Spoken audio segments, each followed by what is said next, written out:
Hey guys, good morning. How y'all doing this morning? Y'all doing alright, fam? Hope y'all doing good this morning.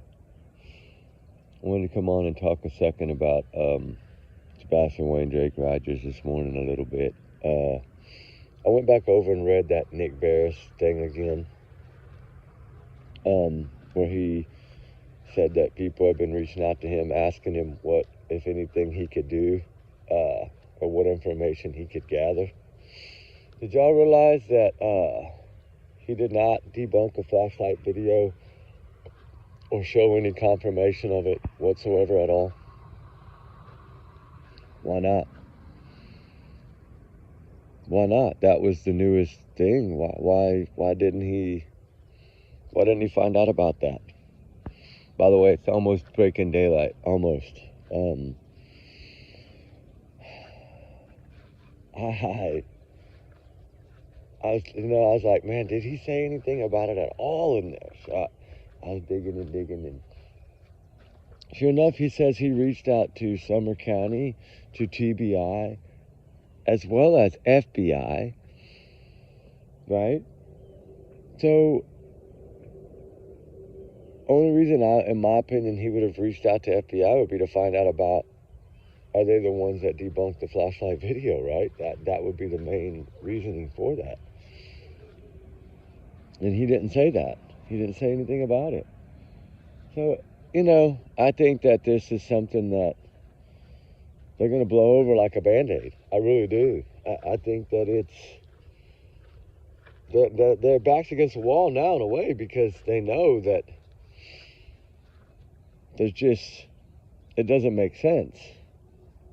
That people are smarter than they gave them credit for. That the public is aware of things and knows how to do their own research. I think that made a difference. I do. I think that if he would have learned something from them, because I'm sure he asked the question. Now, he might not have got an answer maybe, but still, I don't know. Don't you think he would have shed some light on that video? Because that was like him and Eric Craddock's like one piece of the puzzle, right? Eric Craddock never debunked him when he said that it was part of the case file, evidence. It was evidence now. And it was a video getting all the attention. Remember? Yeah, I remember. Like it was yesterday. He said that clearly. So that kind of made me stop and think, well, why didn't they say something to him about it? He reached out to TBI too, and Summer County, which means that my opinion is he probably reached out to Eric Craddock, not Brandon Carter. Because it seems like he goes straight to the main source, usually every time. Like when they did the sit-down interview, of course, it was Eric Craddock. And he sat down with Ken as well. Remember when they went over the map of all the area that was searched and everything that I also shared here? I was going over the same map, you know. It's, golly, guys, it's something that I'm trying to figure out myself. It is. This is just, it's bugged me since it came out, and I know I need to let it go because there's no way to say that it has any relevance at all, because I don't believe it. So really, it's time to move past that and move on to the next phase of what we can figure out and what we can try to prove, right? A lot of people ask, think about it, because there's a lot of people still. I get it. There's both sides of the coin. I've been seeing a lot lately about Seth Rogers. A lot support him, and then some think that he could be. But I feel like, okay, if he would have taken his own son, then he wouldn't have been the one fighting and screaming and searching for him. He'd have been the one acting like Katie and Chris, right? To me, it's usually the guilty ones are quiet. Or they're just too damn obnoxious, but not to the right people. They don't communicate with the right people in the right big shows. Like, they had their one shot at Nancy Grace and they blew it. Wouldn't you want to have, they always said later, a year later, well, we want the most eyes, we want it global. Well, you had a chance to go back on Nancy Grace and globalize it again. But since you lied to her, you couldn't go back. But why lie to someone that's there to help you spread the word for your child? That's what I don't understand. Why lie to them? They're the most important ones you have. They're the ones that play a little role in how far your son's face gets spread. A big channel like Nancy Grace gets hundreds of thousands of views. That's what you want, not the little channel. I understand that when it comes to a parent missing a child, you want the biggest stage possible. But they only say things in the moment. They don't follow up on anything that they say. That's another one. It's another downfall, red flag to them is they talk a big game, but they don't do anything. They try to beef things up, but then they don't follow through. Just like a vigil. Did they even go to one? No. Why? Don't know.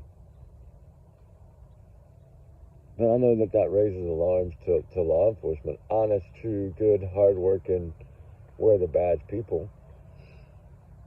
People that really want to find the truth and answers. It matters to them. It might not matter to the ones protecting them, but it matters to the other ones. I don't know. I went back over and I went back over and I went back over that freaking article. I just can't stop going over it. And it's like, I can't find any one piece. No, you don't have to get up, boo. I'll just get my other phone out of my pocket. You have to. Oh, I got the Jack and Illy updates too. Oh, I forgot about those. Okay, but this one here. There's a law, T.C.A. 37-1-102 defines child abuse, the risk of harm by a parent of a special needs child. That's a Tennessee law.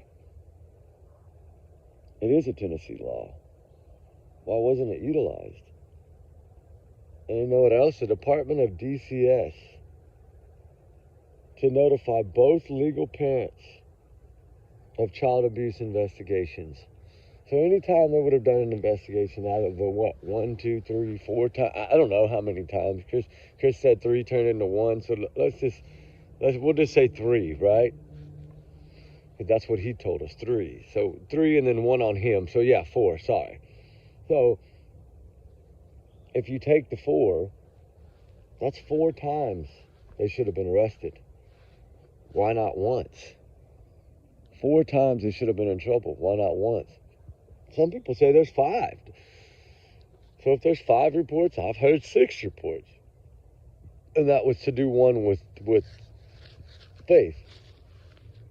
But Faith isn't special needs. Sebastian is. So if you're to say it's 5 or 4 or 3, it doesn't matter. That means 3, 4, or 5 times they should have been in jail over. Why is that not talked about? Why aren't we pushing on that? Well, maybe we're pushing on the wrong source. Maybe we need to be pushing on DCS. Maybe we need to take this to a different level. You know? I don't know. I mean, I'm at a point now to where when you start building relationships with people, and even the people that I've been speaking to for months are shocked at all this that came out.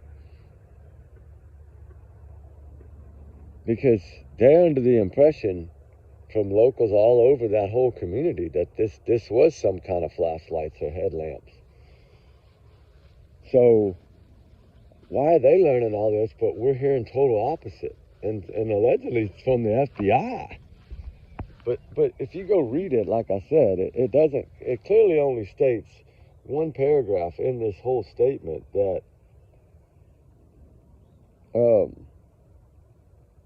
is FBI. And that one statement was the question mark case. The case was a question mark, remember? Let me see. I think I saved it on this other phone too. All right, here's the one that I wanted to talk about. Because remember we had talked about that there, oh no, I haven't loaded. I need to load that video this morning. It's loaded. I just need to go in and do a thumbnail and post it. Sorry guys. I thought I loaded it last night, but I forgot we got in late from the search. But I think I did load 2 parts of yesterday. I still got like 3 more to go, but I will get them. We got in late last night. But, you know, where is that? Because remember we talked about when they said the video that surfaced of Katie and Sebastian in the parking lot at the local restaurant they visited the night Sebastian disappeared. Remember we talked about how important that was for them to finally let us know that even to them he disappeared that night. That gave us a little bit better understanding. Where did I put that thing at? I know I saved it. I know for a fact I saved it. Because I was working yesterday while we were searching. That's all on Jack and Lily. I got like 8 pages on Jack and Lily. I need to do a video on that one too, to get y'all caught up on that. Okay, I think I have it right here. Hold on. That's the flashlight theory.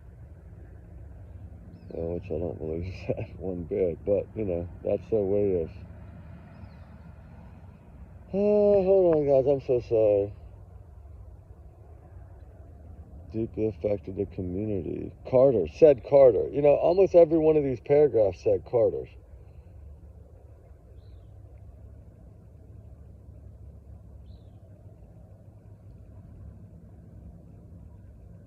Okay, this says here, there's another part of it that really I wanted to explain too, and it says that the neighborhood video recordings from nearby homes, and then a cushboard camera. Oh, a dashboard. It's faded out in the light. Sorry, a dashboard camera from Katie's car showed that they didn't leave the house after return from home dinner, and that no other cars were seen coming or going from Katie's home. Well, we know that they didn't come from the home.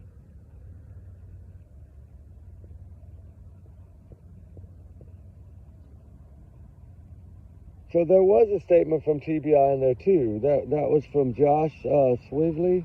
He did leave a one comment in there. So TBI did make a comment in there.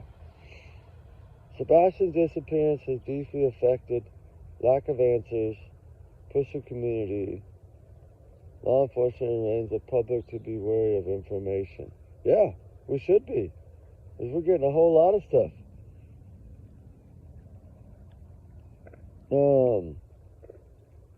And evidently Brandon Carter's the one that contacted the FBI Child Abduction Rapid Deployment Team for initial consultants. That he's the one that did.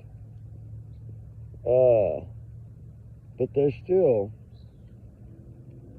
this one got me too. This one really got me too. Sebastian did not take any clothes, shoes, money, food, or his cell phone, said Carter. His cell phone and cash were both lying on a dining room table where they had been the day before when he went to bed, according to Katie. The small yellow flashlight, According to Katie, the small little flashlight was missing, okay? But according to him, Carter, that's his words before he goes to the other. He says his cell phone and cash were both laying on the dining room table. That's not what we were told. We were told early on that His phone was on the counter, the island bar, counter, whatever. All right, here's the one paragraph that I can find in this entire statement that says anything from FBI. And it's from a man named, where did his name go? Special Agent Robert Barnett, okay, with the FBI.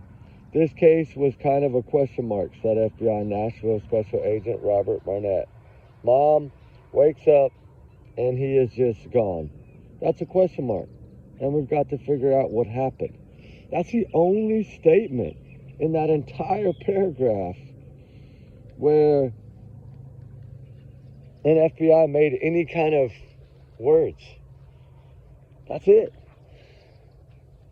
All the other ones, one was the TBI guy I just read. The other ones were all Brandon Carter, or Carter, however he says it. That's it. So the theory, the green hoodie, the other, that was all Carter. So I think that what I'm trying to understand here is, okay, who is all playing a role in this really? And it seems to me that Eric Craddock, by going by what he said before, that really, he might only been really involved in it in the first day or so, maybe. And then I think he just left it up to Carter to give him his information. But how come Eric Craddock's not the one that came out and tried to debunk the flashlight video again? Remember, because he tried to shoot off. I get it. It's if they are protecting it, then I totally understand that. Now, if they're just coming out and saying things, that's really not cool at all. But I don't know, I'm trying to understand it, I guess, trying to figure it out, just like y'all are. Like, what happened to this child, you know? We all have our hunches, we all have our guesses, but what can we prove, right? And it comes a point to where, I don't know, we've tried thinking sideways, we've tried thinking upside down, we've tried thinking outside the box, inside the box. I mean, there's just so many routes that we've gone that we've tried to do so much along the way to understand. And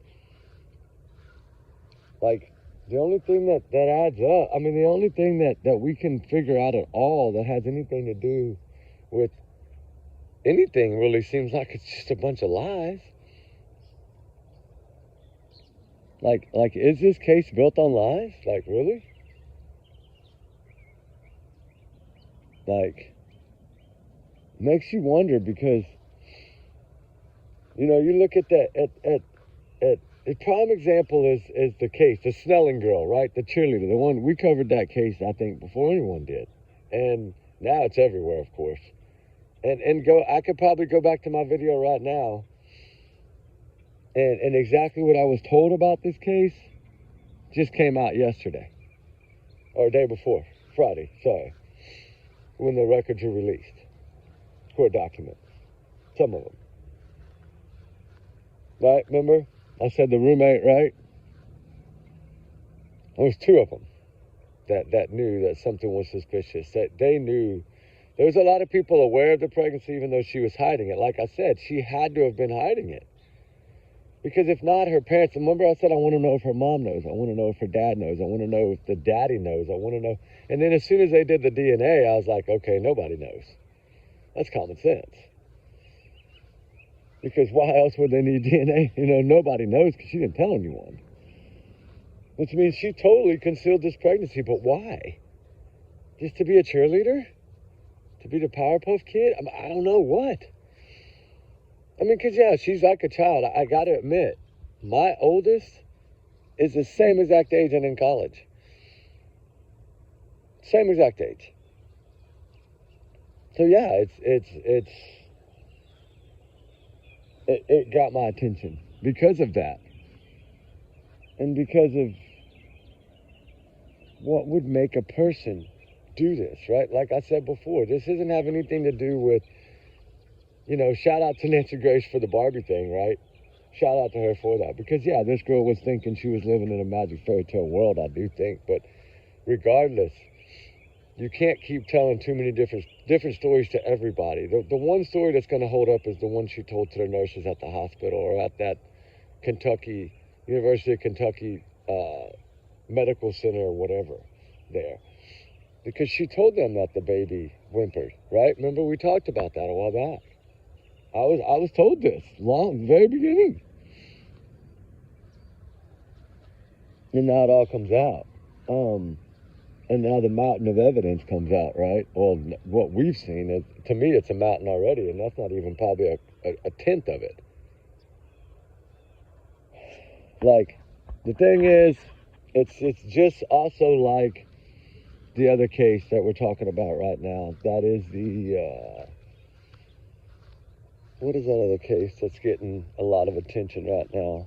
I think we covered maybe one of it. Celeste Rivas Hernandez. What did I say? It's just a matter of time before they arrest him. They got him.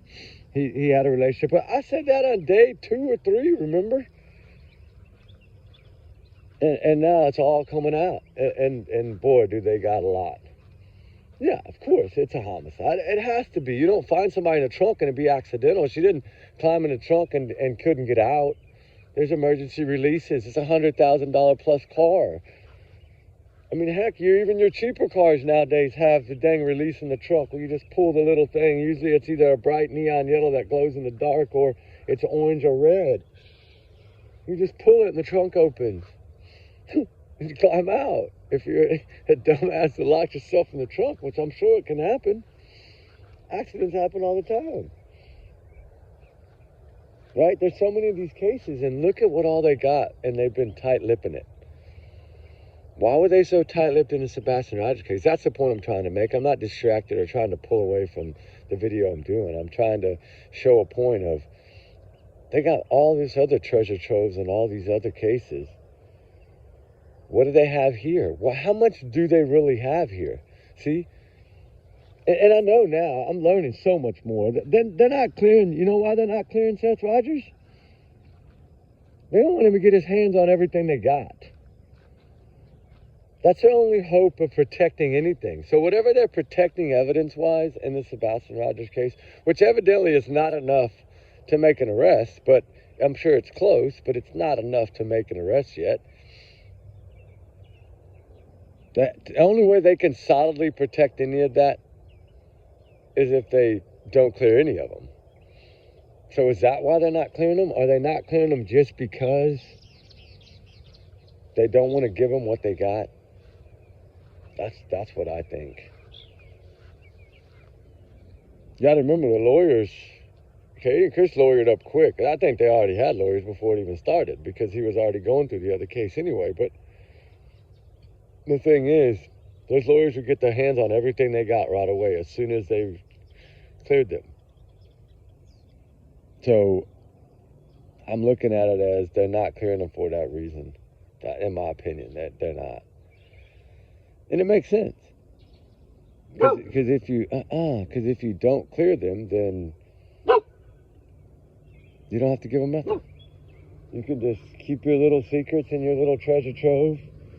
Because they told Seth Rogers they had a mountain or whatever, a treasure chest of treasure trove or whatever of evidence. So it's probably just like these other cases. They do have quite a bit. They just don't have enough. They're not going to go set up high-tech equipment in a backyard, within 5 days after a landfill search that gave them anger. They were disappointed in the outcome of that search because they were expecting closure from that search. Well, what is that telling us? That's telling us y'all believe Sebastian Rogers. Y'all were going to find that child in that landfill. That's what that tells me. They don't talk about that, right? Why not ask them that question? Why not ask them what was found at the landfill? They've never talked about that. Man, that is so tight-lipped. It's a zipper full of rust. It's been laying in a Baytown for a while. And you can't even get the zipper down. That's how that is. That's tight-lipped. But there's things I believe, there's things I don't believe. Do I believe down deep that they want this child found? I would pray so. Do I know so at this point? No. Not after that last little update. Not until I find out I can get the exact reasoning behind and who, because there's too much said in that thing that's not backed up, right? Like, who's going to back up what they said about that truck in flight? Because I can't get nobody to respond. Who's going to back up to that mistake? That, I don't know, maybe it was a mistake. Maybe they honestly do have something like that. I don't know. I don't believe it. In my opinion, I do not believe that as far as I can throw it. I mean, I've seen what happens when you put lights like that and headlights like that and truck lights like that at that far away. You see nothing but a blur. You don't even see something that would even relatively look like what we see on that video. Plus, it was all trapped inside a little horseshoe or a rectangle with one open top. I mean, I don't know how you want to look at it. That common area is basically like a little horseshoe. That's all it is. That's all you see from the camera is like a horseshoe pattern. You don't see what's on. Can that camera see in the daytime? Can that camera see through Katie and Chris's house? No. It's not going to. It's not a magic camera. But that means the headlights can't shine through that brick home either to be picked up on that camera. There's no road that angles that. Prove it to me if there is, but I can't find one. Unless you go like the next neighborhood over, which is thousands and thousands of yards, which would never possibly happen considering the thumbnail I put showed y'all exactly. Even, I mean, I'm glad to know that some of these questions that I'm fighting and asking and digging for, I can find just myself searching them. Like Katie said, Google it, y'all, right? So we can just Google all the answers. No, I wish it was that easy. Google the truth. Wouldn't that be nice if we could Google the truth out of Katie's head? Let's just Google it. Katie Proudfoot's truth. Google it. All it's going to show is spaghetti pancakes in a big hollow space. It's probably all it would show.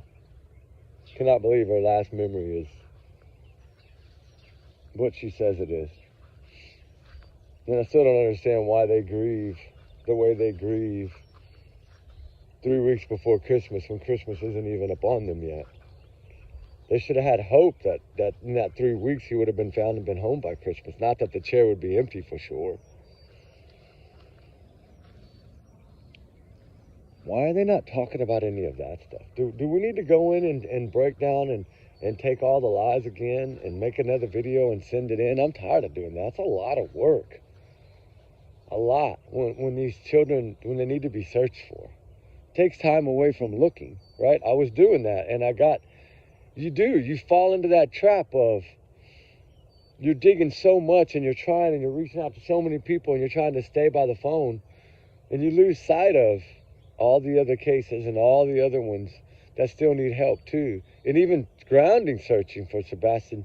You know, I love to dig for information, but ground searching is way better to me because it clears yet another area. Because what we've been doing the last few times is trying to cover the area they said they covered. Just so we can get confirmation in our own head, right? Like some of those caves over there close to, man, that is some crap. I did not realize how they were. Really, honestly, I did not know. It's more like little ravines that go off in the ground. It's weird. And I should have caught on to it when we went to Bigfoot's home. Y'all remember that? The ones of y'all that have been here with me for a while remember the Bigfoot cave, right? When we searched for Sebastian, that cold water, we had to dig it out and scoop it out with a cup because Ruby got in that freezing water and wouldn't get out. And then we found blue jeans in there. And then we found that, what was it, that Nintendo Switch in a box with the comforter and all that. Remember, what was that? They were in those white trash bags, those like scented white hefty trash bags thrown up in the ravine, in that brush. You remember it had like a boy's comforter? I can't remember what it was exactly. I'd have to go back and watch the video, but it had that rock and that big, huge drainage pipe that was big enough that I could basically almost walk through it. It was the biggest one I've ever seen. Like, all that stuff, like, makes you wonder now. Like, was any of that relevant, right? Did any of that have anything to do with it? You know, it just makes you wonder. And then going back, I've been going back over a lot of the drone footage from that Summer Wells search that we put together, although I'd only made like a couple of days of it because of my health scare. I had to wait to get released to the end of that, which was heartbreaking because I felt like I let everybody down, although I know I can't control that health part of me. But,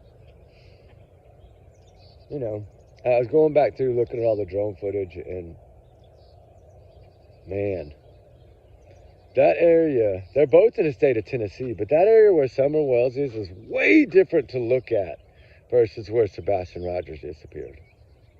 Way different. Y'all want to see something pretty while we're here? We just came to look at that.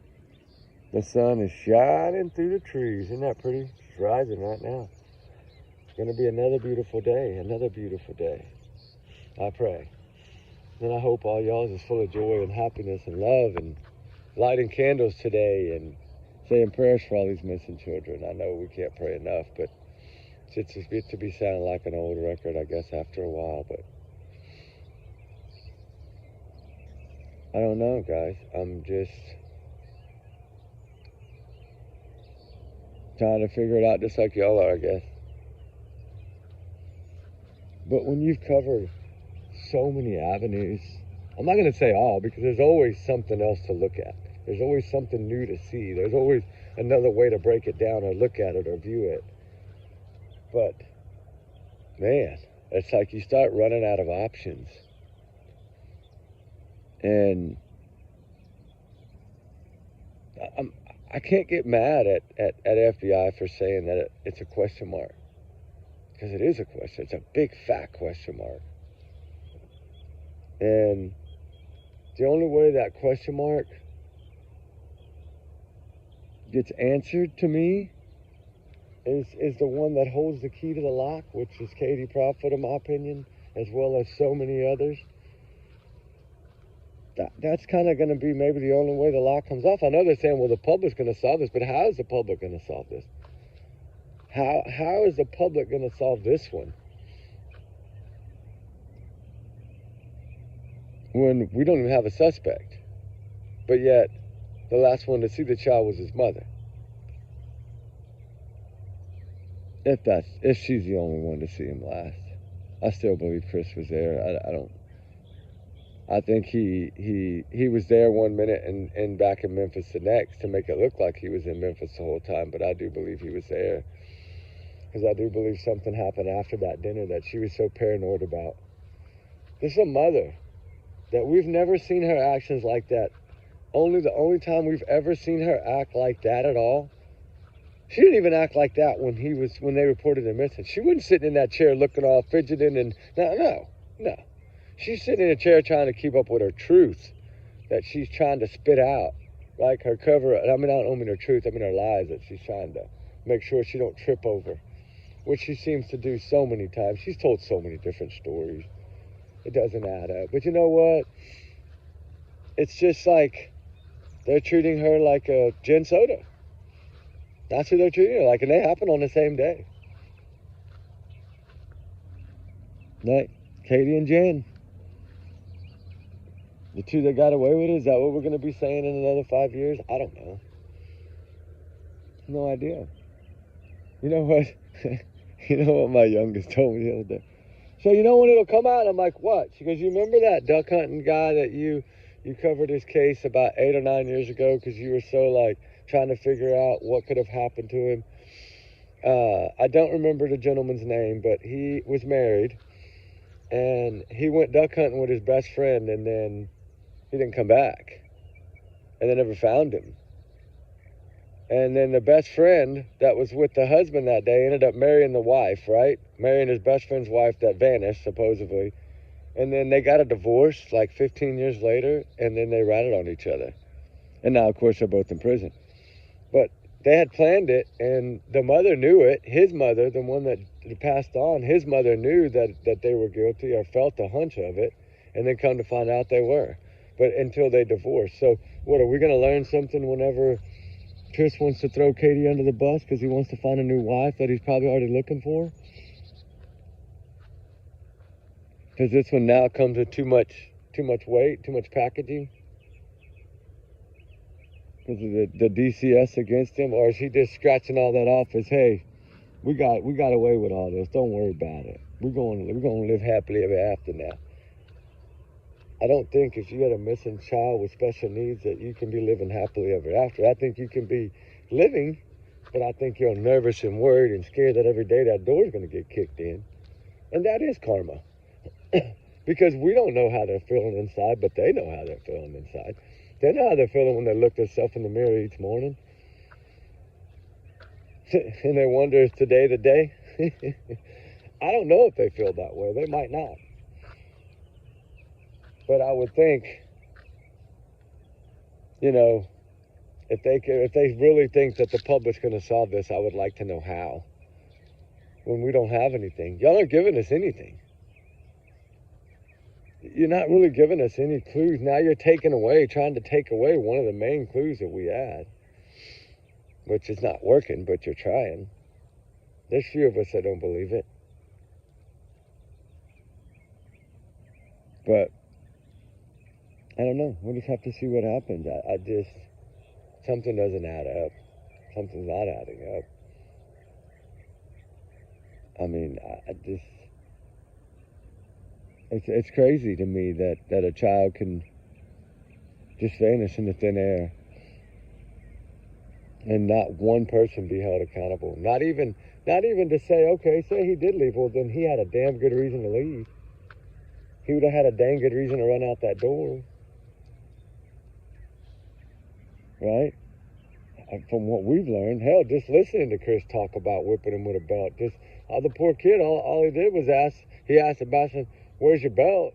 I don't know, whack. I mean, that's like, man, poor child couldn't even answer anything without getting hit with a belt, it seems like. But it goes back to that law, right? That law that I read in the beginning of this video. That how come they're not using that law? He admitted this on Nancy Grace, for crying out loud, and other channels. Why is that not enough? Why is the CPS report in itself not enough?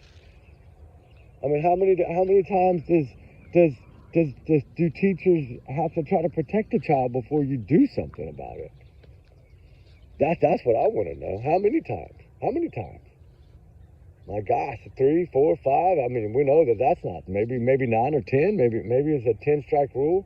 Maybe Sebastian had to be abused 10 times before DCS would get off their ass. I don't know how many times it would have taken. We know that however many there are, whether there's 3, 4, 5, 6, or 1, doesn't matter. They didn't do anything. Because he vanished in the thin air from the household where the abuse was happening. So tell me how you understand that. Tell me how you take that to heart. Sad, ain't it? Poor Sebastian Rogers. He didn't deserve this. He didn't deserve what he was going through. He had that big smile on his face all the time, no matter how his life was going over there. Yeah, he told his dad he didn't want to go back there. That's huge. There's so much to this case that we still don't understand yet. It's because we don't have the answers. It's not that we don't see it or guess it, or it's our hunch, but that we feel. But it's how can you make someone disappear that quickly? Like, literally disappear that quickly. Like, I've always said there's a reason that Chris's sister was with them that day. There's a reason that she had that aunt hanging out and her children around, because Sebastian evidently probably trusted and felt comfortable around them. She needed to soften him up for some reason. And I think the worry in her eyes at the roadhouse, looking around, oh my God, looking around frantically, taking photos of your child eating. He's eating like he hadn't eaten in a month. And that's something. Something. I don't know, guys. All we can do is keep fighting. So that's what we have to do. So prayers for Sebastian Rogers, as well as all the missing and all the runaways that run for a reason. Like Little Celeste Rivas, right? There's going to be so much that comes out of that case going to blow y'all's mind. Mom, family members taking money. Just wait.